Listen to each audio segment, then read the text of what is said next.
The Emperor's demon sorcerer Shang Tsung and his warriors have to win 10 straight victories in Mortal Kombat.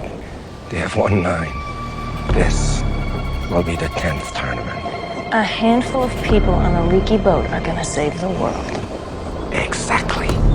Hey, yo, friends.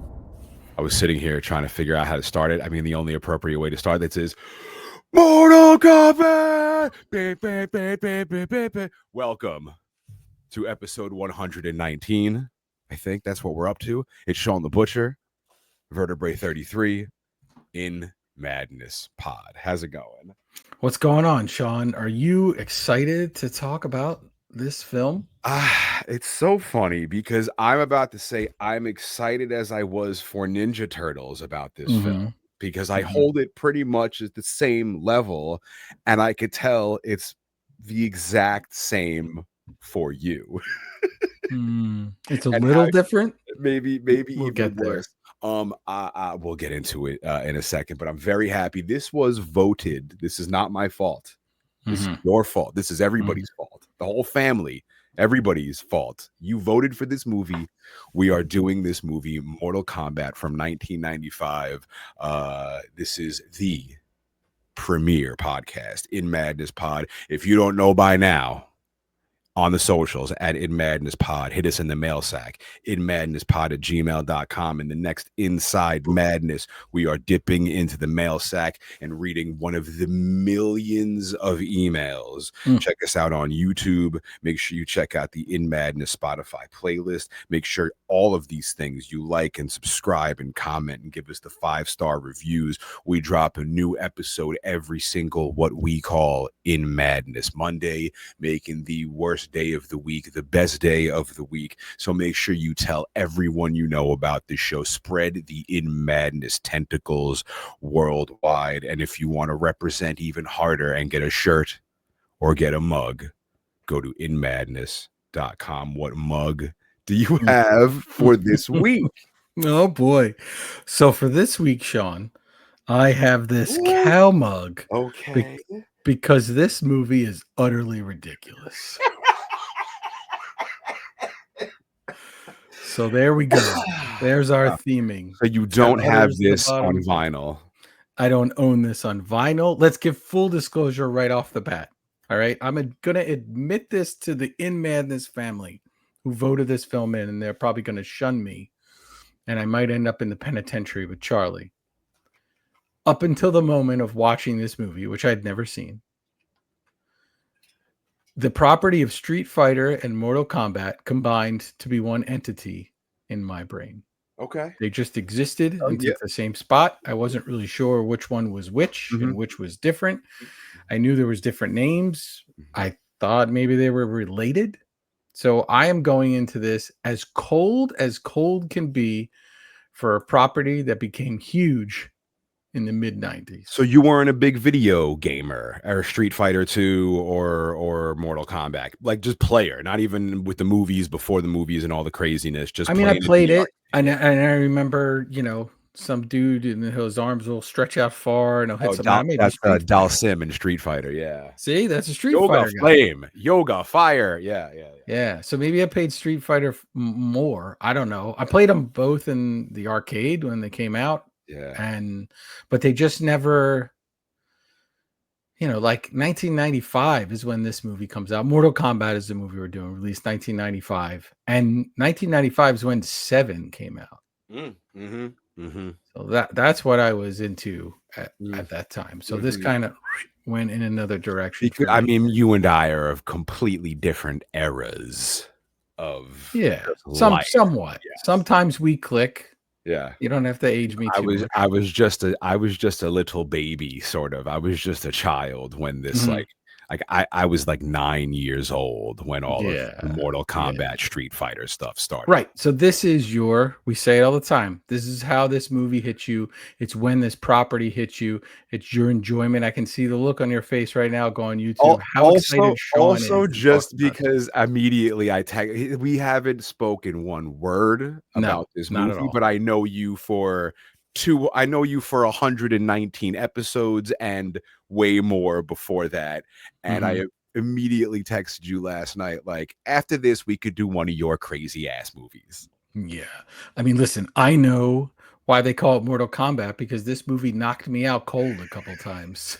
He's Halfway like, I in. can't even keep my eyes open to start the movie. 7 minutes in, I was asleep the first time. How many And then minutes? 7 minutes in. Yeah, around 7. Not exactly. We should say exactly, just because 7 is our thing. But and then I was like, okay, and I jumped in again. And listen, we'll go through when we go through the movie. It's when things hit you and what you're into makes it a big deal for you. So this movie comes out in 1995, directed by Paul Anderson, who's also did Alien versus Predator, a bunch of Resident Evil movie, a ton of Resident Evil movies. Got a movie in 2025 called In the Lost Hands. I don't know what that is. Did a movie called Monster Hunter in 2020, which I kind of missed. I'm curious about that. You asked about the soundtrack, Shawn. I do not have the soundtrack. The signature anthem, right, which starts out how, Shawn? Mortal Kombat. Me. Yeah. Classic. Which is the anthem Techno Syndrome, right? And the Immortals, they're called, composed this. This comes out on Mortal Kombat the album, 1994, which is released with Mortal Kombat coming to home game systems. So Mortal Kombat is in arcades first, and then it comes out. So just a brief history of it. A lot of people say it's a reaction to Capcom's Street Fighter 2. So Street Fighter's been out, Street Fighter 2 comes out, then Mortal Kombat shows up. Although the story and the thought behind it is all the way back in 1989. You know how these things work, Shawn. Ideas buzz around companies at the same time, and then they race to get them to market at the exact same time. So people are always poaching ideas from other people. So who knows? Maybe the people from Street Fighter ripped Mortal Kombat off. I'm not really sure. But it comes out, and then there's a whole host of games. I'm just going to read these titles. So the list of games are Mortal Kombat, Mortal Kombat 2, Mortal Kombat 3, Ultimate Mortal Kombat 3, Ultimate Mortal Kombat Advance, Mortal Kombat Trilogy, Mortal Kombat 4, Mortal Kombat Gold, Mortal Kombat Deadly Alliance. I'm going to stop saying Mortal Kombat. I'll just say the second part. MK. Tournament Edition, Deception, Unchained, Armageddon versus DC Universe, Arcade Collection. Comes out again in 2011, just as Mortal Kombat X or 10, 11, and then Mortal Kombat 1. So they kind of, they reboot these. Did you mention Mortal Kombat Origins in there somewhere? I don't know if that was in there. There's one where you could you're just Sub-Zero and you do his own journey throughout. So that's not a fight. This is a list of the fighting games. There's a few other games, even that more happen that explore that aspect of it. So in the film series, we get Mortal Kombat Annihilation, which comes out in 1997. Then we get the reboot in 2021, which I have seen. And now in October, we're getting Mortal Kombat 2. And I'm going to go check it out 100%. And then there's animated, Shawn. Am I going? I've been watching I watched the animated ones as well. So there's Mortal Kombat Legends, Scorpion's Revenge, Mortal Kombat Legends Battle of the Realms, Mortal Kombat Legends Snowblind, Mortal Kombat Legends Cage Match, Mortal Kombat Legends Fall of Adenia, I guess it is. So needless to say, huge property, big deal when this movie comes out, and I apparently completely innocent. But yeah, so I buckled down to watch this movie, and I wasn't sure what to expect. And there's a few parts where I'm like, oh, that's really neat, and we'll get to those. There's a lot of, I try, Shawn, I love the lore. I love the gnarly bits, but there's so much convoluted lore as relates to Mortal Kombat that I just figured I'm not going to do it justice if I try to dive into it. I do my best to my knowledge. Yeah. So I think that you guiding me through it and me listening to you talk about this movie that you love so much. Uh-huh. But I will say, right when you start, Shawn, I wrote my notes right away. They're yelling at us. That was the first sentence I wrote in our So notes. I had the volume cranked and I started the movie and like this Mhm. dude screams and my fucking cat jumped in the air, and from the other room my fiance was like, did that just scare the shit out of the cat? I'm like, because he was like ringing his bell, fucking freaking out. Yeah, it starts like it is 90s in your face. We got screaming, we got fire. But like, so I'll just start from the beginning because just my own little story, my attachment to it. Like this is next level gaming. Street Fighter 2 was the game. It was the biggest game in like my area.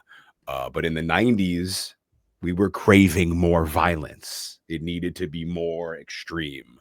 And Mortal Kombat like took it to the next level. I remember hearing about it and then first seeing like just the arcade box and hearing the sounds coming out of the box. That was another like signature thing, and I'll get to it later. But like it was in a Sports Dog in Glen Oaks, Queens, which is long since closed down. Shout outs to Ed, who used to work there, hooked me up with free hot dogs, hooked me up with a bunch of free comic books, and I would live there and play Mortal Kombat.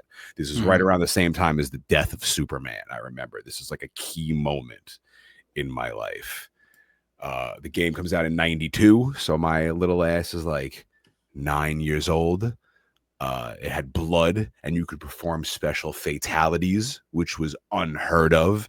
Stepped the game up from like Street Fighter level to like complete insanity. I gotta stop saying like. And the music for each level is so good, and every level is beautifully designed and engineered. And I feel like that is something that even you, Vertebrae, could appreciate. Is the art in the background of some of these on like Twitter. I don't know what I follow, but somebody just tweets like, this is the background of this level, and it's just like whoa, and like it's just really sick how they're all set up, and the characters were so cool. There were even hidden characters. Some kids could access them, some kids could get in certain spots, and like we would be on the playground. Did you get Reptile? Were you in the pit? Like it was the shit. And the pit is where all the spikes were below. So then this comes out, like you said, on consoles. So now little Shawn the Butcher is at home with his Sega Genesis,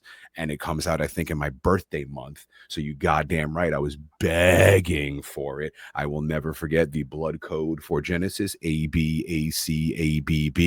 and then the letters turn red, and Scorpion goes, "Get over here!" And then that, because the big thing, it was in the news. The game comes out, parents are going crazy. The blood and the violence and the this and the that. So they had to put the game out without blood, but they made a code so you could do the blood, but they made the code like the most well-known thing ever. Even I knew it, and I didn't know any of the codes. So yeah, you get the blood, and then you get the game, and then you have it. So then that's crazy. I wish there was a code for this movie. Right. So I could. There's codes hidden throughout the movie that you can use in the game. I just tried to present my screen and it didn't work. I was going to present my screen to you. Did you see that? I saw it. So I saw it. Yeah, you had it working. I think you have to leave it and let me hit accept on it to do it. Let's see. Let's see if I can share my screen here.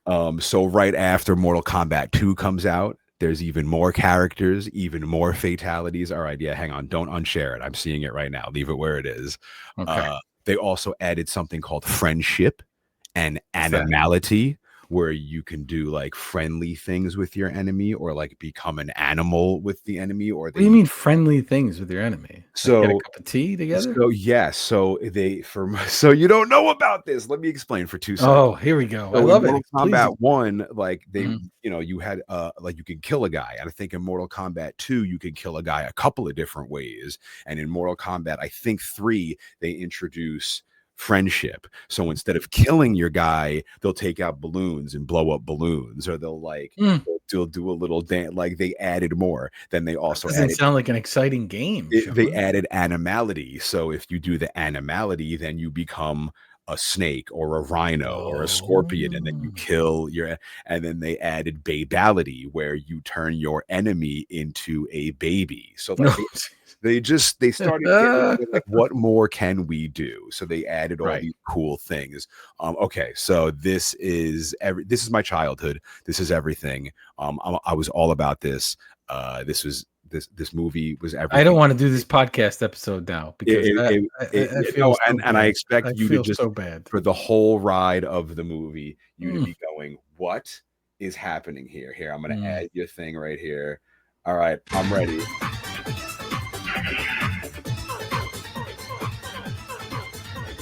That's the jam. This is how it's done right here. There you go. I'm telling you. Good. Great soundtrack. I've recorded this on VHS from illegal cable. When we had the illegal cable box in Queens, New York, with all the nudie channels and all the movie channels. The first thing I did was record Mortal Kombat on VHS. So this was at every sleepover. This was at every party. This is like ingrained into my life. And if you want to talk about bad movies, like the sequel is terrible. So like it's not a good movie. And I understand, like, this is what a not good movie is. This movie from 1995, golden film. So many video game to movie adaptations, not good. This one, very well done. I stand by it. This movie friggin' rules. I will shut up now. Are you ready? I'm ready. I love your level of excitement for this. I can't believe they made a movie out of it. And like, that's the thing. And we knew about the Street Fighter movie at this point. So we were like, oh, it's probably going to suck.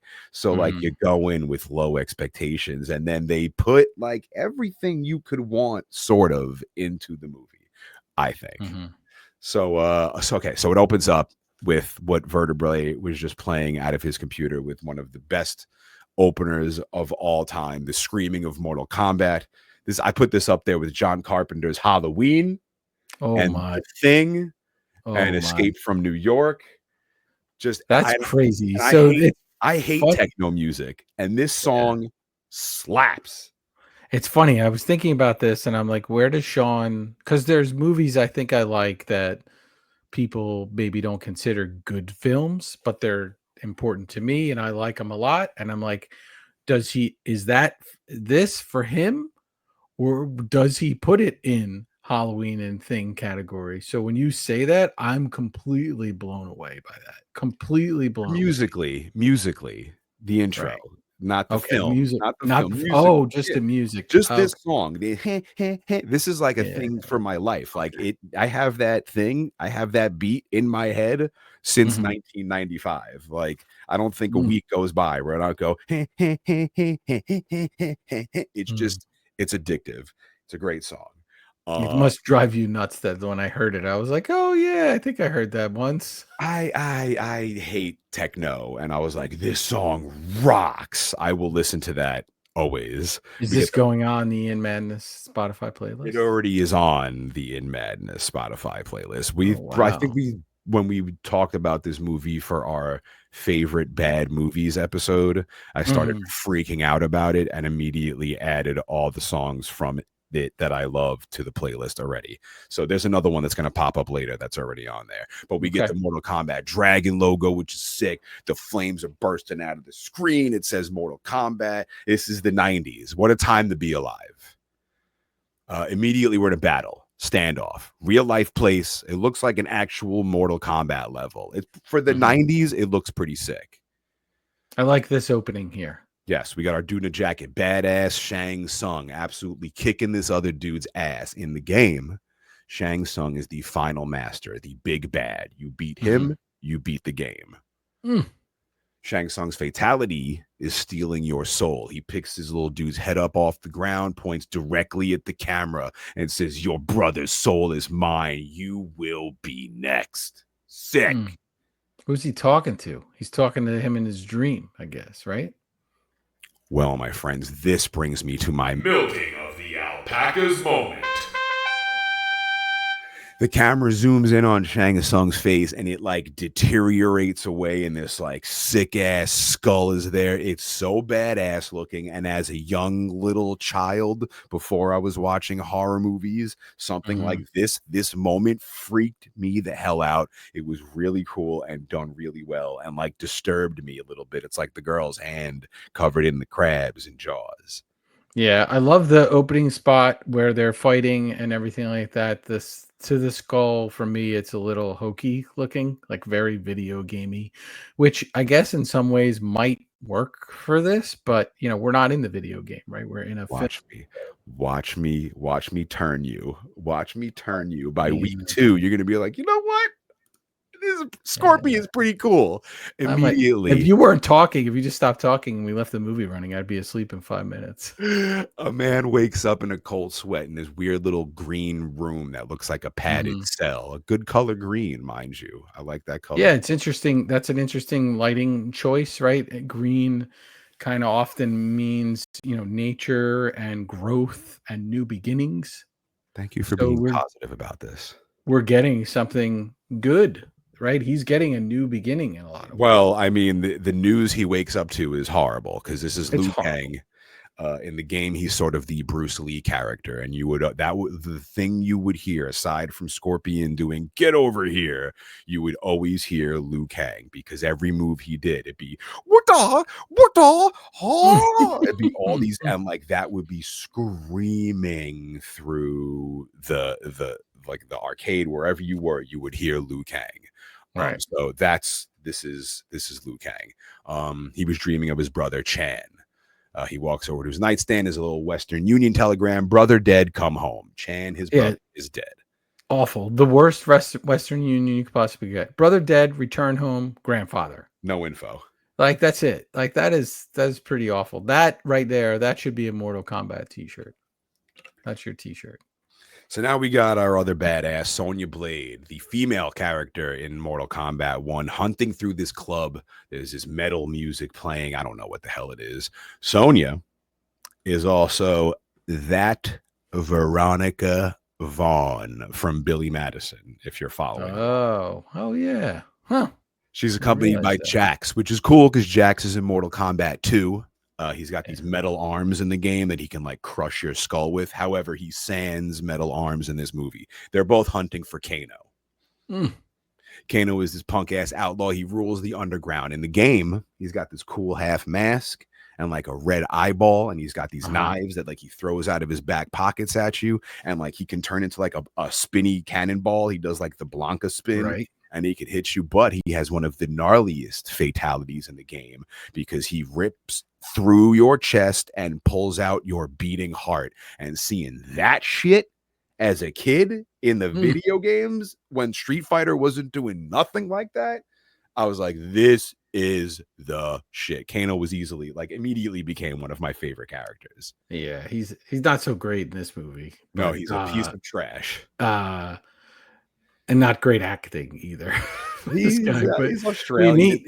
I wrote my notes. We meet half robot face man, Kano. And then I said to myself, do we need to add Twist of Cain by Danzig to the In Madness? I know how much you love adding Danzig Kano in Madness. For you, yes.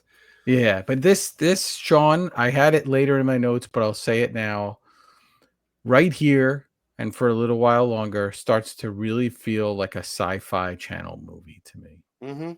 Understandable. Like it's not, the way it's filmed doesn't feel gritty. It feels a little video-like. We get the opening sequence. It's really cool, I guess, digital painting that's going on. And then we sort of get to the, yes, meet this character, meet that character. Great for me, because like I didn't know the game. So I'm like, hey, this is this person. And everybody conveniently says the person's name out loud. And if I put the captions on, I can read it and get the spelling. So that works perfectly. But it starts to already loosen up and pull me away. And then there's some other parts coming up that pull me back in. Okay. Kano is watching Sonya looking for him. He looks pretty cool. I like his little half of metal face and his red eyeball. It kind of glows when the light's shining off it. He's hanging out with Shang Tsung. Shang wants Kano to lead Sonya to a boat. Turns out Kano also killed Sonya's partner, so she is pissed. So she's tearing ass through this club. She's shooting dudes through windows. And that's what's going on with Sonya. So then now we get this shot of these big ass doors opening up, and in walks a dude. This is Johnny Cage. Okay, that's a cool shot, by the way. The Yeah. doors opening up. That's a cool shot. He's confronted by other hard ass looking mofos in suits. They all pull out weapons. So Johnny goes, "Let's dance," and the boys start fighting. Johnny's kicking all their asses. He hits this one dude who's looking at him nervously, and Johnny goes, "This is where you fall down."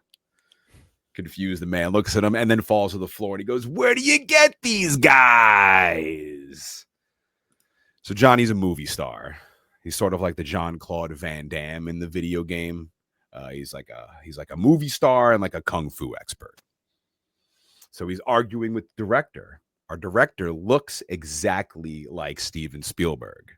Now, what I heard on the internet is that Spielberg was a huge Mortal Kombat fan, and that was supposed to be him, but due to time constraints, he was unable to be in the film. But apparently, he is a big fan of the game. That may be true. That may be Shawn facts. Shawn facts. We don't need to let truth get in the way of a good story.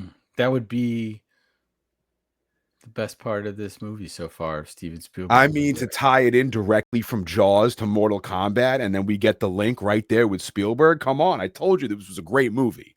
I mean, if they then let him get a hold of the script and kind of revise a little, hey, Couple Spielberg notes will make a movie 78 times better. We've learned that. We have. Johnny goes to his trailer as his older gentleman sitting in his chair reading a tabloid paper. Johnny's on the cover. It says, "Johnny Cage is a fake." Turns out it's Johnny's friend, this old kung fu master, who tells Johnny he's one of the best in the world. He's going to help him prove it by entering this tournament held once a generation. Yeah, go ahead. And Master Boyd here, is he in the game? No, I don't know who the hell this dude is. So it's not. So check it out. He's telling them all about like the best fighters are invited, and if you win, everyone's going to earn you. You're going to earn everybody's respect, and they'll stop saying you're a fraud. And he hands Johnny these ancient scrolls, and he's like, "Be at the pier. You're going to Hong Kong." The dude walks away. So I don't know who that dude was, but when he walks away, he morphs into Shang Tsung, which I forgot to mention in the game. Shang Tsung, who is the master, one of his cool abilities is during the match, he can turn into any member of the game and like do their special and then turn back to him and do his specials. He's such a cheater. It's really next level, like such a sick idea. And that's what I loved about Mortal Kombat, because everything Street Fighter did was kind of like straightforward, but like everything Mortal Kombat did, they're like, let's throw this other fucking guy. Let's throw some extra arms on this dude. Let's make this dude. And like, I love the morphing thing is actually pretty cool graphic when he does it. And you know what the kids say, Shawn? They say, "Everybody Shang Tsung tonight." That's what they say. Do they say that? That's what they do. What the hell? What is that from? You want to add Wang Chung? Everybody Wang Chung tonight? If you want to. You can tell by listening to the In Madness Spotify playlist, the weird songs are Vertebrae, and the less weird songs are. I've never. That's not true. I don't know. Do I know any Wang Chung? I don't even know if I know Wang. You know that song, "Everybody Wang Chung tonight"? You've introduced me to a lot of songs that I remember. I thought Neil Young was some old guy. Oh God, yeah, that's not a good look for the music guy. This one I don't care that you don't know. No big deal. But it was just a ill-placed joke. If you watch it on YouTube, Shawn was about to drink water. I was waiting for the next time he's going to drink water and say something dumb and see if I can spit it everywhere. Liu Kang is at the Temple of Light, where his brother Chan was defeated by Shang Tsung. Liu meets his grandfather, who tells him once Liu left to America, Chan followed in his footsteps and started preparing for the tournament. Liu is mad that Granddad filled his and Chan's head with all this tournament nonsense. Saving the world is not nonsense. And this is a cool setting, Shawn. And this guy Liu here, what a magnificent head of hair on him. I would love a head of hair. Look at that. He should be in an 80s glam band. Yeah. Lou doesn't understand why his wise granddad believes all these fables. He's like, we all do, and so did your brother. And the gong starts going off. All the people at the temple gather around. Granddad says Liu Kang is the chosen one, but the elders are mad. Liu ditched their ass. Why are you back? He wants to represent the temple in the tournament so he can kill Shang Tsung. They're like, that cannot be your only reason. And then we see a silhouette of a man with a cool pointy hat. Mm-hmm. If you're a nerd for the game, immediately you know this is Raiden. He's got the cool pointy hat in the game. In the game, he is the god of thunder. He shoots like all these cool electric lightning bolts at you. He can like do this thing where he like shoots from one end of the screen to the other. And when he does it, he would do this crazy like this crazy yell, which would also always scream loud as hell out of the arcade box. So crazy. He was such a great character in the game. And I also think in this movie, I also believe he is Highlander from Highlander. So Shawn, what did you say he was? The god of thunder and lightning. Oh, the god of thunder. Are we gonna add that to the In Man? Is that Kiss? Yes. I know Kiss. That'd be our first Kiss song. Lou is not convinced that this is Raiden. So he challenges him, and Raiden grabs him and flips his ass like a child, and his eyes glow with lightning. Yeah, Raiden's got a really weird voice. What's up with his voice? Is he part snake or something? He has a little bit of when he talks. He's got a strange accent. Yeah, it's a strange accent, and the hair and everything. He's very like, I don't know. He's got like male model look to him a little bit. I was very thrown off, and then I was thrown off by the accent. He's interesting. He looks really cool with the hat when he enters, and then he kills it for me when he starts talking. That's the last of the hat. He only wears the hat for a second, so everyone's like, "Oh shit, they know who it is." That's a cool hat. That's quite a commitment, a hat like that, Shawn. You probably need like a hat box or something. Like, it's so in the game. It's so he looks so. Is that a weapon in the game? The hat? No, there is a dude who uses his hat as a weapon, but Raiden does not. Raiden just uses his electrical powers. So he uses his hissing voice. Yeah, his hissing voice and his electrical powers. Liu asks him why he let Chan die. Why didn't you protect him? And Raiden's like, "Why didn't you?" Oh, snaps on Liu. Liu storms off, telling everyone he's going to find Shang Tsung with or without the temple's consent.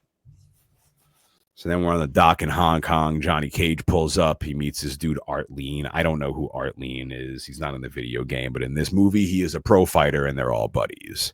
Right, because essentially, Shawn, they start gathering a ton of people. These are the characters we're interested in at this point because they're the major characters in the game. But there's like a whole boatload of people. They're loading on.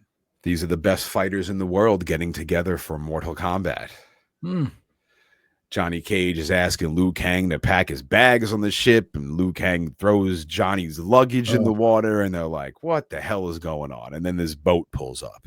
So hokey. That part is like, that is straight out of Sci-Fi Channel Tuesday night special right there. But when the boat pulls up, Johnny hits us with the classic thing line, "You gotta be kidding me."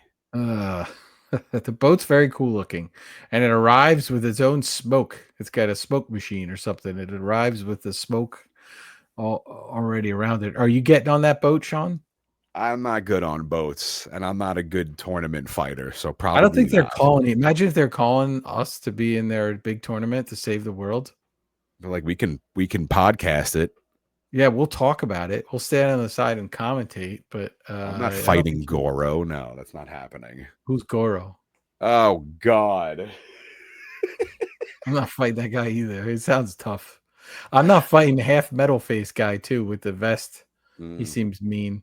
Well, Sonya spots half-face metal guy Kano and follows him right onto the ship like Shang Tsung wanted. Liu, Sonya, and Johnny all run into each other, our three heroes. Immediately, they all hate each other.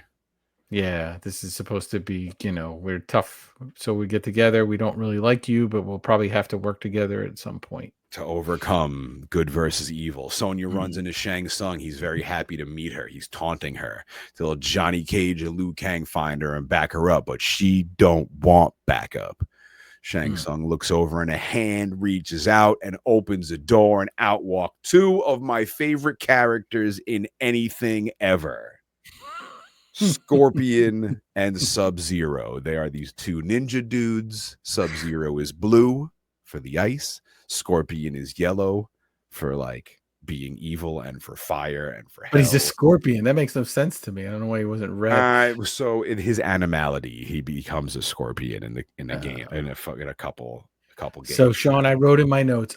Here come the Teenage Mutant Ninjas. The Foot Clan. In the game, Sub-Zero can freeze you. He can also rip your head off. Scorpion has this harpoon and the classic "get over here" line, which you would always hear coming out of the arcade game. Scorpion can also burn you alive. He can teleport. He's such a sick character. He's like one of the gnarliest. These guys are two sworn enemies. They actually have a kind of a sick backstory. They go deeper into detail about it in the Mortal Kombat remake and in those animated series. We don't got to get into it, but they're partners because Shang Tsung is like has their mind under control. Right. Yeah, he's got their eyes are white, I think, right? And also, so all these guys got all these cool powers, and Johnny Cage just has a lot of luggage. So, yeah. And in the game, he doesn't have crazy powers either. He can do a kick, but it's like a super fast kick. And his other move is he does a split and punches you in the balls. I mean, I don't know how anybody in the world could beat the guy who could just freeze you and break you to pieces. That's got to be a game over. Well, the one benefit to that is it takes forever for him to do it. Oh, like he has to warm up to it. Not in the game. In the game, he's just shooting them like Hadoukens. Hadouken, fwing, ice, just shooting. It's great. In the game, he's awesome. He'd be great at parties, right? Like he'd just be like, it's hot out here. Just beer's warm. Into everybody's drinks. Yeah.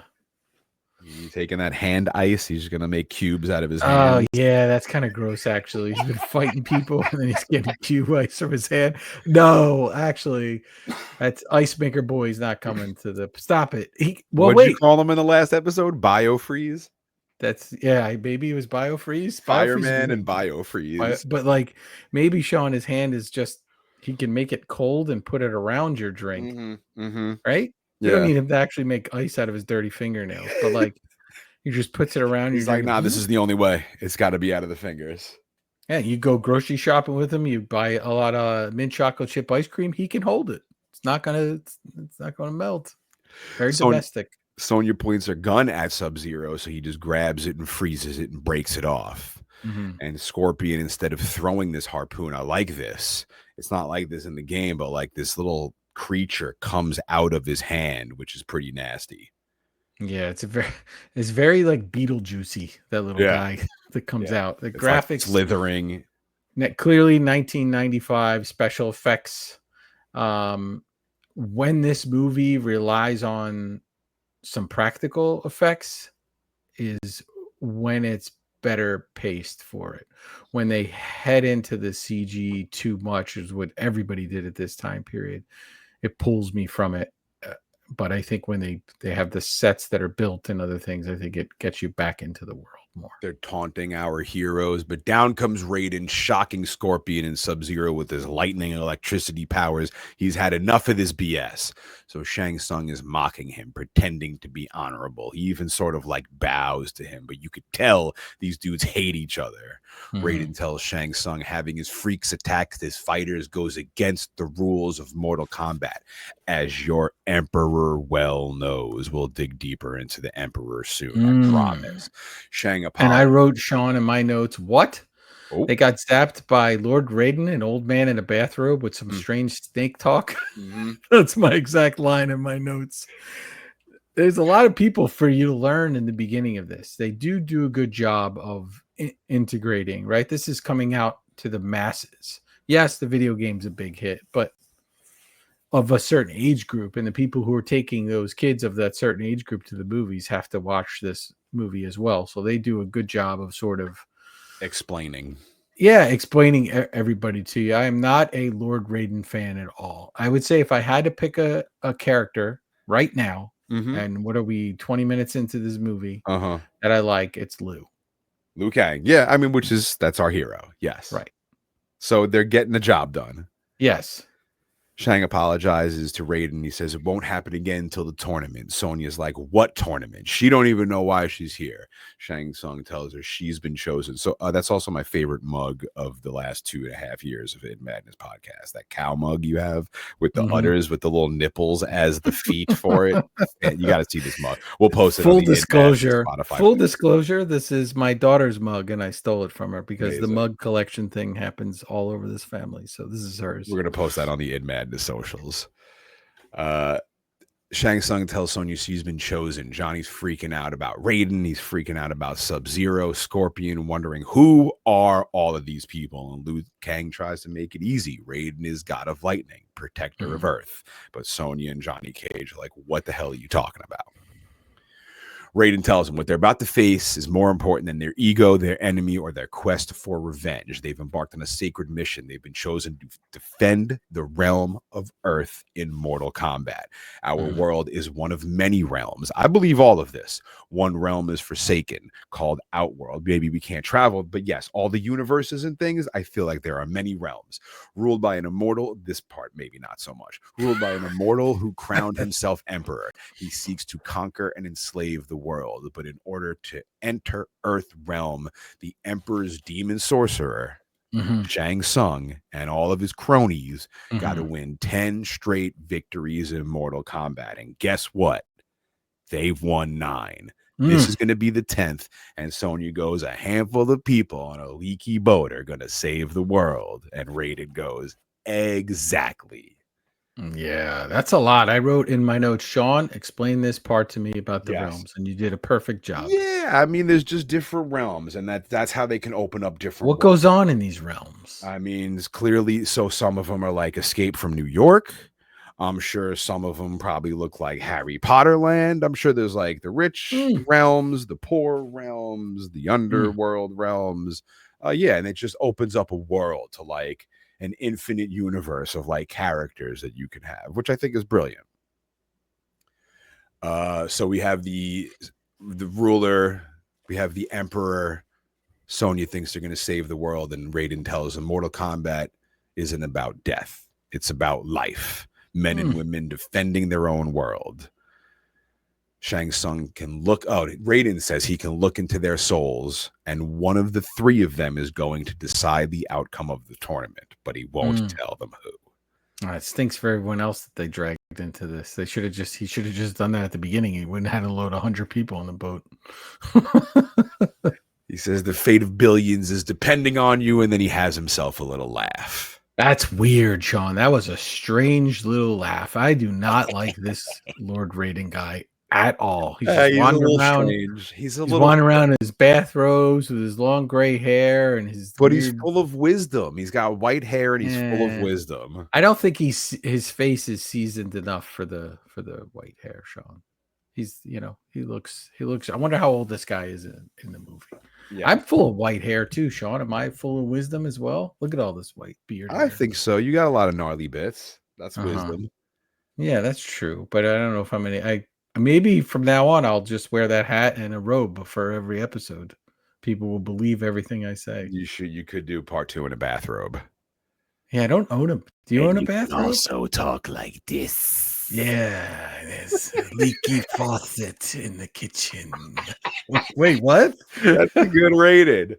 Yeah, I do have a bathrobe. You don't have a bathrobe? No. Maybe drive it over and I'll wear yours. That's weird. That's a little weird. I'll give you your shirts too. Lou asks Raiden about Shang Tsung. Raiden says, if you challenge him now, you're going to die. You are not ready. They look into the sky and a skull comes out of the sky. For some reason, there's a snake crawling out of its mouth. The power of the cosmos, the power of Mortal Kombat. It begins engulfing Shang Tsung, who screams, it has begun. Then we see the image of a face with a mask rise out of Shang Tsung. So this is the Emperor. The Emperor was the Emperor. I didn't know that. I think so. I think it looks like him. The Emperor is Shao Kahn. Shao Kahn is the big bad in Mortal Kombat 2. He's the final boss, and he like attacks you with like a big ass hammer. Is he in this movie? because I haven't seen the second half of this film yet. It's we won't ruin anything. See, yeah, full disclosure, right? I did this on Jaws as well, and it was fun to only watch the first half of the movie.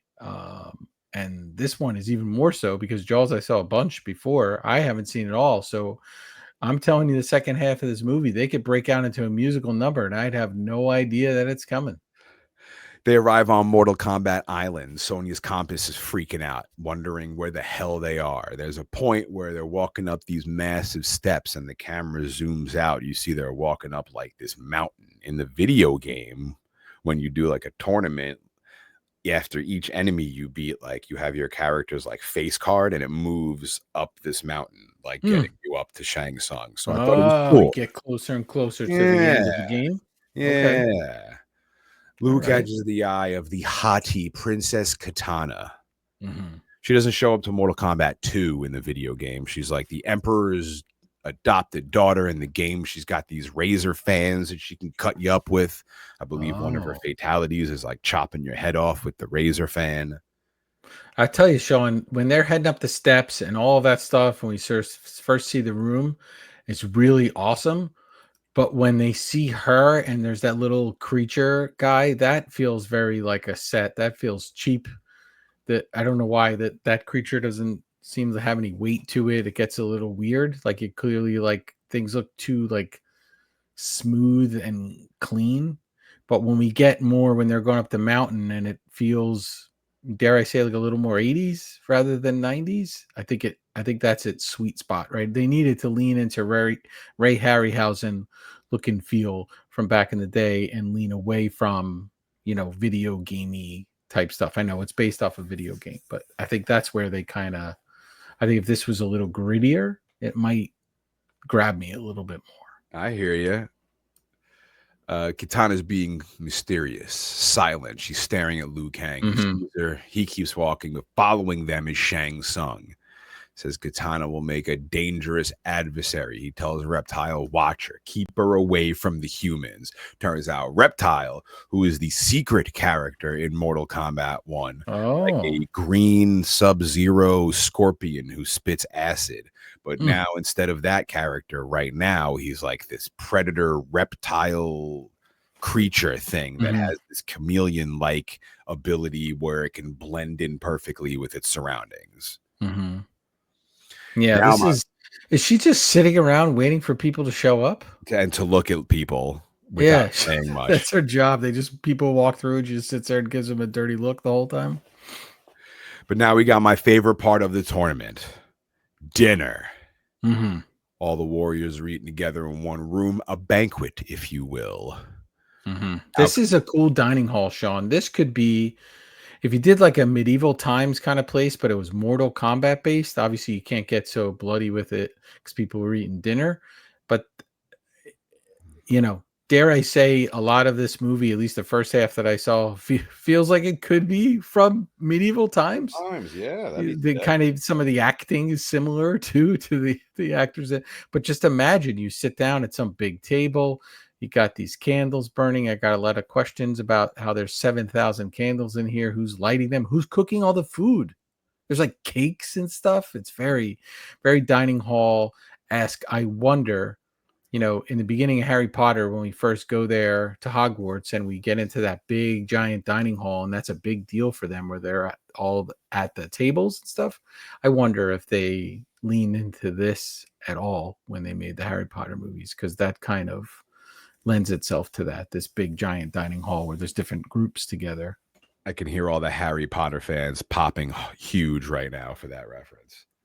All 5 of them that listen to the podcast. Out comes Sub-Zero and Scorpion, Shang Tsung and a bunch of goon soldiers. Shang Tsung welcomes everybody, lets them know tomorrow the games begin. Some of you will have the honor to face our champion, Prince Goro. Oh, shit. In the game, Goro's the big bad. You fight right before Shang Tsung. You got to beat him to get to Shang. Goro is also a claymation character in the video game, which is so friggin' cool how it's done. Like, he's a monster, but he's a claymation monster, and he's fighting like the actual people in the game. Goro is unique. unlike any other big bad I've seen in a video game. I love it, and I'll get more into it in a second. Wait, have we met Goro yet? We're not yet. Okay, here we go. Almost there. Shang tells them all to treasure these moments as if they are your last, while he's looking dead into Liu Kang's eyes, just fucking with this dude. I killed your brother, and I'm going to kill you next. But Shang is a great host. He wants to entertain his guests. Now for a taste of things to come. All the goon soldiers invade the food hall, flipping tables. They're about to put on this demonstration. What a waste of food, man. Right? Come on. I want that What's cake. going on? Yeah. Zero approaches, and so does this goon soldier who's starting to do all this prep stretches and his shadow boxing. He's getting ready to attack. All this time, Sub-Zero is charging up. He forms this like ice ball in his hand. The dude does a flying kick towards him. Sub-Zero hits him with the ice ball, freezes the dude in midair. He collides with the pillar. His body explodes. His head rolls off right in front of Shang Tsung, who says, "Flawless victory." Bad ass. That guy, that thug guy, man, he is totally ripped. That guy is, if you look at the group, he's the most ripped of all of them. And I love that they break him apart, and of course conveniently the head doesn't break apart, so that for dramatic effect that's still whole. But like this whole time, like for me, you're sitting there and you're waiting. You're like, when is Sub-Zero gonna do it, and when are we gonna see a fatality? And boom, it happens, and you get 2 for 1, and it's so sick. Yeah, I mean that's the difference, right, between knowing what it's based on in the beginning. We went through this a little bit when we did Hellboy, and you and my joy of Hellboy kind of didn't match your feelings for Hellboy. And part of my joy for Hellboy is I'm going to look past some of the stuff that doesn't make sense or is a little hokier because of my love of the subject matter and the material. But Shawn, you don't understand. This matters because of X, Y, and Z. I will say though, if you have to explain that to everybody, then it doesn't make as good of a film to the general public as the fans. And I think we run across that now in 2025 with a lot of kind of misguided fan service that happens. But in this case, like, it's based off this fighting video game, and they say certain things like flawless victory. They say other, right? You got to do it. You can't have the whole movie and have them not say these things. They hit a lot of key, the fan service they do in this, I feel like is all justified. I think they have to. I really do. I think it has to be in there, or it's, it falls apart. Watching all of this happen behind a door, we see a hand with 3 fingers, like a Ninja Turtle hand, but bigger and more menacing. And if you know Mortal Kombat, you know that's Goro's hand, but it's a practical effect hand. It's not CGI. It's real, and I'm stoked about it. Yeah, I was wondering what that was. I was like, ooh, we're getting a creature. Later on their journey, we have our heroes following Shang Tsung. Our 3 warriors see a shadow on the wall, this massive being with 4 arms screaming. And if you know Mortal Kombat, you know this is Goro, epic villain. We see Kano having his own little banquet. He's got so much food. He's got some strawberry looking cake. Like, it's just like, who's cooking all this food, Shawn? It looks great. Like, they did a great job. Whole table full of food. He's chowing down. He's spitting his chicken leg all over the place, just being gross. Telling somebody about this Sub-Zero story, that he froze this guy and he exploded. I could see his guts and everything. And boom, right there, sitting in his royal chair, Your Highness, Big Bad Prince Goro, reigning champion, not claymation, not CGI, practical effect, big ass monster, 4 arms, but for some reason he speaks English. Who cares? Is he a practical effect? Yeah, I mean, he's real. He's there. He's not CGI'd. I don't know about that, Shawn. Well, what do you think he's CGI? He's not CGI. Yeah, I don't know. He feels claymation at certain points, but like the kind of stop motion-y a little. I don't know. Really? No, I feel like it's all practical. Yeah. Somebody tell us. We'll look it up and see. I'm curious. It's dark in this scene. I have it up right now because I was looking at it. In my notes, I thought I put down that he was practical, but when I look at it now, I it's feel like a like Ninja Turtle costume. Oh, yeah, you're probably right.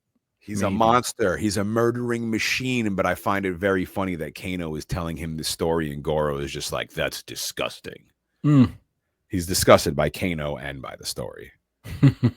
Goro tells Kano that Shang Tsung is hot shit, and anybody that challenges him, he steals their soul. Goro tells Kano he's a prince of the subterranean realm, and Kano says he's sort of a hot shot in the underworld too, back home. Goro gets right in his face and goes, "How lucky for them, back home," and spills all of Kano's food into his lap. Kano's intimidated, but Shang Tsung comes to the rescue, explaining to Goro that even this piece of shit Kano is a big deal in the Earth realm. Kano wants off this island. He wants payment for getting Sonya there. Shang Tsung says after the battle, Sonya's not to be hurt, just humiliated, because Shang Tsung has plans for her. Goro asks Shang Tsung, "What's up?" Shang Tsung tells him Kung Lao's descendant is competing in the tournament. Oh shit. Kung Lao is in Mortal Kombat 2. He's the dude with the razor hat. So he like takes his hat off and he throws it across the screen and it like cuts you in half and then it comes back to him like a boomerang. Yeah, everybody should get that razor hat, Shawn. I just looked it up because I was curious. Practical effect, they used an animatronic suit with an actor inside and with remote control mechanisms for the head and upper arms.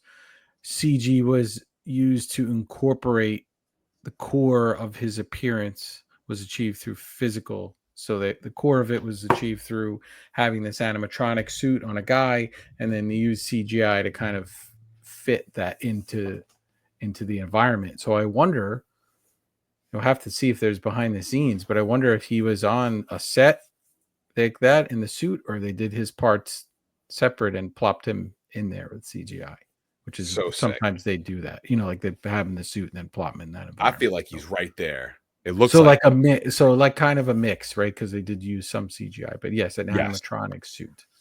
Kung Lao is also sort of related to Liu Kang, so that's the backstory on that. Goro what do you doesn't mean care. Sort of related? Wait. He's like a descendant of his. Like I don't know how they're related. I just know that they're in the same family. I don't know. Like there's so much Mortal Kombat lore. I'm sure there's more to it, and I'm sure there is an answer to that question, but I don't know it. Well, just wait, Shawn. The Mortal Kombat in 2026, it'll come out like Mortal Kombat Distant Cousins or something. Yeah, that'll might be the highlight that in the next movie. Goro doesn't care about Liu Kang, but Shang Tsung gets mad and tells him, "Don't be careless. They are so close to taking over Earth Realm. We can't screw it up now." Also, Princess Kitana, who's 10,000 years old, apparently, is the rightful heir to the throne and can't team up with our heroes, especially Liu Kang. He says the Emperor won't tolerate failure, and neither will he. Goro gets pissed. "I will not fail." But our heroes bail. They get lost. They find Princess Kitana. She's guiding them. They get lost again. Liu's following after her. Loses her. Here's a rustling, and we see like a figure, like Predator, blending into the background. Liu gets close to it, and it spits venom in his face. It's Reptile. Runs off. Liu's messed up, but he's okay. But Reptile is following Kitana. Goro looks very cool. Reptile doesn't look cool. No, he's very weak. He gets cool. He's a very weak, emaciated looking lizard. Yes. Yeah. During their search, a bunch of ninja goons begin closing in, like the Foot Clan, around our heroes. And the epic soundtrack begins. Bam, bam, bam, bam, bam, bam, bam, bam. Oh, shit, we're getting hyped up now. Johnny goes, "We got company," and boom, we got an ass-kicking fight, Ninja Turtles action, man on man, karate kung fu kick, punches, flips, just badass. Raiden is impressed. He's like, "Great job, kids, but what are you gonna do about them?" And behind them, we see 100 more jabroni soldiers. Right as they go to fight, Raiden goes, and does his little pull my finger lightning trick. And they all know they shouldn't mess with them, so they clear a path and they all leave. And Shawn, this movie, they say Mortal Kombat like 1,000 times. You okay with that? I mean, it's the name. Yeah, I don't mind it. It's called Mortal Kombat. They're competing in Mortal Kombat. Okay. They do say it a bunch, but I don't mind it. I don't mind it. They say it. They scream it at us. They scream it immediately. Raiden tells the hero Shang Tsung is dangerous. His power comes from the souls of dead warriors. To fight Shang Tsung is to fight a whole legion of adversaries. So your ass better be ready. Mm-hmm. Next day, Mortal Kombat begins. Liu versus this other karate dude. This other dude was on a show I used to watch called WMAC Masters. It was a martial arts show that was on TV right around the same time this movie came out. And it came on like Saturday mornings right after cartoons. Like you were all in. There was probably a point where I wanted to like learn Kung Fu because of Mortal Kombat. Yeah. I can't remember. Liu gets the better of this dude, and Shang Tsung steals his soul. Fatality. Sonya's preparing to fight. What happened? Messed up. That's messed up, man. Well, Dude lost. Why'd he got to steal his soul? He lost. And that's already. the thing. Like Liu Kang was supposed to kill the dude. Like Shang Tsung's got no business stepping in that fight and stealing that guy's soul. And that's not from the game. Like they changed that for the movie. Well, Shang Tsung steals souls. That's his fatality. No, but he's not sitting there watching it and then jumping at the end and taking. No, but there is a board. There is a level in Mortal Kombat 1 where Shang Tsung is sitting in the background and watching you fight. Oh, okay. Which is pretty sick. Sonya is preparing to fight. Shang Tsung tells her he has something she wants. She doubts it, but out comes Kano. Mm-hmm. He's got the trusty knife, the same one he uses to slit her partner's throat. They're trading blows. Sonya uses her patented leg flip move that she has in Mortal Kombat 1. She grabs Kano by the throat, breaks his neck, dead. Sonya wins. That takes forever. She goes up and like it seems like if somebody went up that way and wrapped their legs around you, it'd be very easy to flick those legs off. Like because they're fully extended. She's only getting you by like the ankles. I was surprised. I was shocked, Shawn, watching this, that this dude was taken out by that. I was very shocked. But I mean, if you know the game, I guess that's her move. That Veronica Vaughn. But now Kano's dead. And the whole time I'm like, damn, I really want to see him rip somebody's heart out of their chest. I guess I'm not getting in this movie. Oh, yeah. Wait, is he a big character to have died so early? I mean, them figuring they're only going to make one of these movies, probably not. Mm-hmm. But in the remake, he's in it for a lot longer. Right. I don't even know if he dies in the first one. He probably does. Like in the remake, I can't remember. Cut to one of the dopest scenes in this movie. We're in the forest, one of my favorite Mortal Kombat levels. It's from Mortal Kombat 2. In the game, the trees have like these evil faces. It's pretty badass. This forest is a little different. It's daytime horror, and it's a super symmetrical forest. Every tree is like perfectly in line. That part I like, and I like the kind of if we first see the guy. Not a fan of this next part here. Oh, come on. Johnny Cage is walking through the forest. He encounters Scorpion just standing there like a badass, like Snake Plissken. They get in a fighting position. Scorpion's little harpoon demon shoots out of his hand. Get over here. We get the classic line, but he misses. It's like this long Beetlejuice type snake that comes out and just that's very, the tree and all the sap from inside of the tree explodes. Very poor CGI. Very poor. 1995. CGI. Come on, man. It ain't Spielberg. But when it hit the tree, you could have had a practical effect, right? True. That's where I think that they tried too hard with that. That is, movies at that time period did this a lot. Johnny does his speedy kick running at Scorpion, which I think is one of his moves in the game, with Scorpion teleports, which is also one of Scorpion's moves in the game. But when he teleports, he takes Johnny with him. Now we're in Scorpion's level, Subterranean Hell, also a level in Mortal Kombat 2, I think. I think this set looks badass. Bones everywhere, webs everywhere, bamboo sticks, ladders, dust, this orange reddish tint covering the entire place. Scorpion surprises Johnny, and the two begin kicking each other's ass to an amazing song on the Mortal Kombat soundtrack, Zero Signal by Fear Factory off Demanufacture record. This is already on the Id Madness Spotify playlist.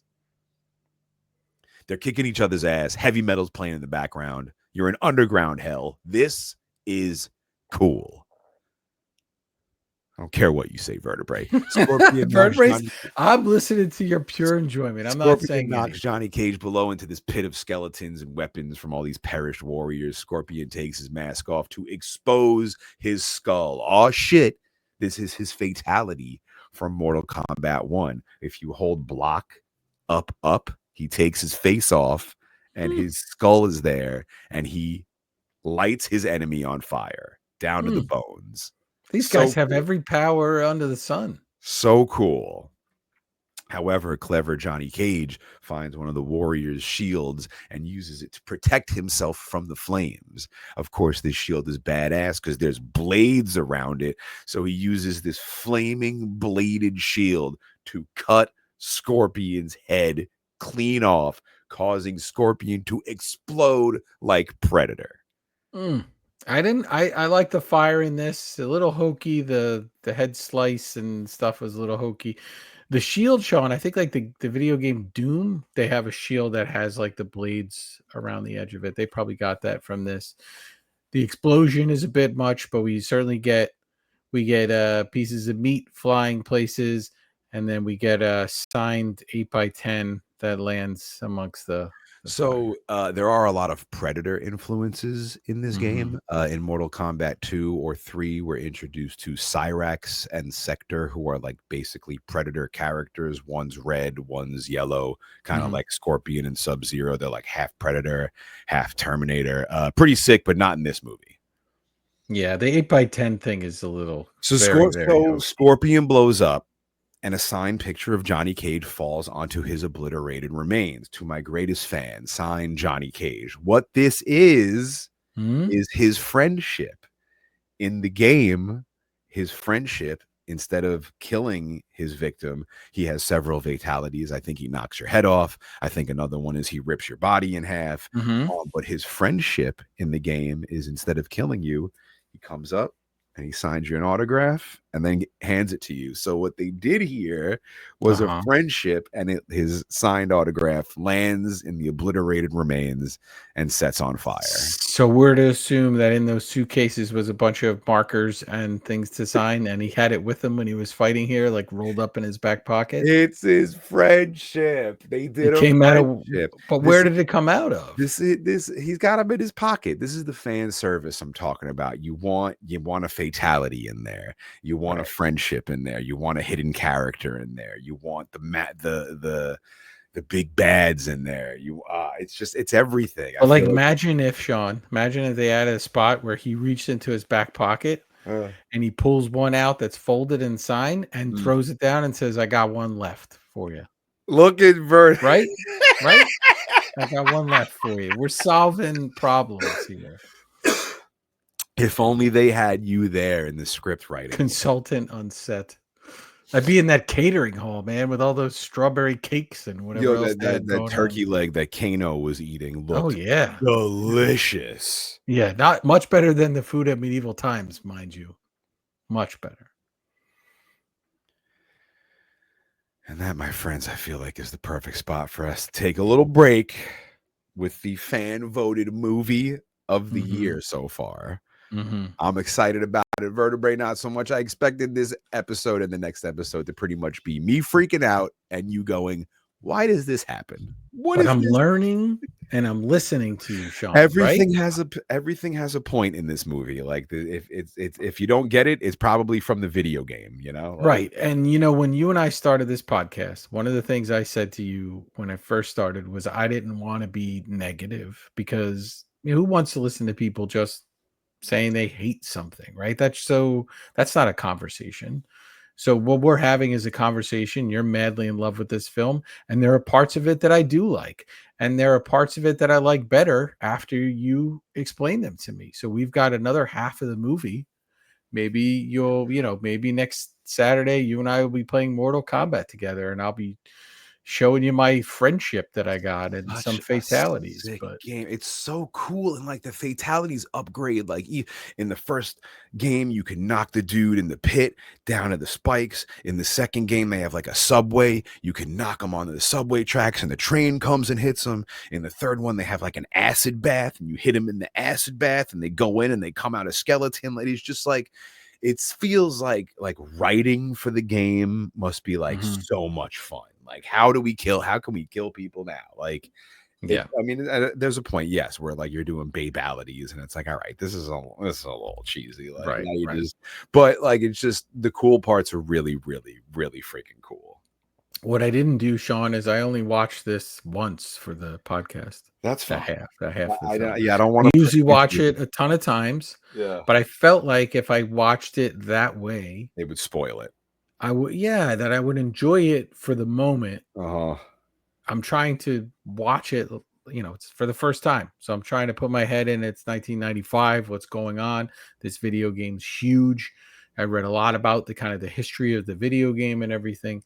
And so that's the mindset I'm putting in rather than trying to just peel back layers on it, because I think the layers you're peeling back are, hey, this guy's a nod to this guy in the game, and this actually means this, and now you're helping me explain that to me. So the story now is so massive, like it's so hard to follow. They're just like writing themselves into like who knows where, like, so I don't know most of it, but I know like the first couple of games, and I beat the first couple of games, and I know the characters' endings, and so it's just so much fun. And I would just spend so much time and money playing these arcades. There was like one pizza place had the first one, and another pizza place like a couple towns over had the second one, so I had to ride my bike like 3 towns over if I want to play Mortal Kombat 2. And then Mortal Kombat 3 was at the mall in like Nassau. You got to go to Nassau to play it. Like the video rental store, they got the secret stuff. Like,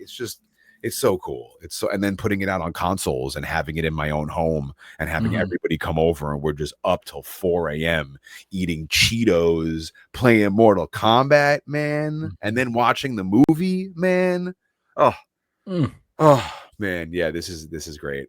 So we got one more week, and then we're gonna do a cool little tribute movie after that in between our Inside Madnesses, and then I'm just like shaking in my boots waiting for what Vertebrae is going to deliver for his movie, but that's going to be in like 1, 2, 3, 4, a while from 5, now. We got like some stuff. in about a month, a little over a month from now, it's coming. But Shawn, in that time period, you've got a T-shirt on there.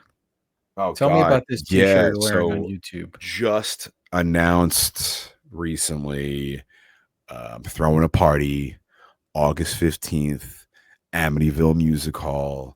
Me and my man Shawn from Washed Up Media, headliners E-Town Concrete, featuring Long Island, New York's own Without Remorse and Deliberate and Dread.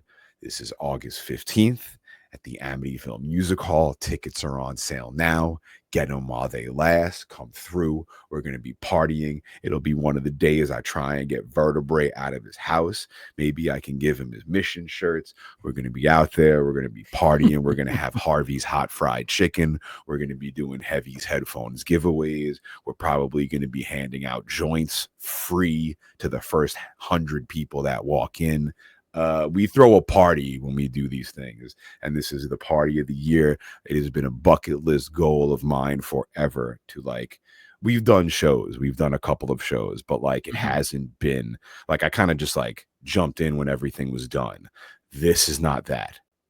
Nothing was done. I had to do everything, and whatever I couldn't do, I had my man Shawn from Washed Up Media helping me with to like fill in the gaps. But like, it's real and it's happening, and this is my first for real thing. Shout outs to E-Town Concrete for taking this chance with me. They were the first live band I ever saw. They're the band that got me into going to concerts. I feel like this is a full circle moment.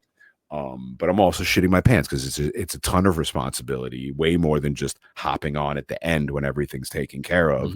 Now I'm like responsible for literally everything. So but like, it's getting done. All I need is you to show up, come through and party with us. That's literally all we got to do. It's a fun Friday night in Long Island. Are you kidding me? No matter where you are, tri-state area, come through. I'll be there. Vertebrae will be there. It's going to be a fun night. We'll add some E-Town to the In Madness Spotify playlist. There you go. And with that, my friends, we will see you next week for the always thrilling conclusion of the movie you voted for, 1995's Mortal Kombat. See you next week.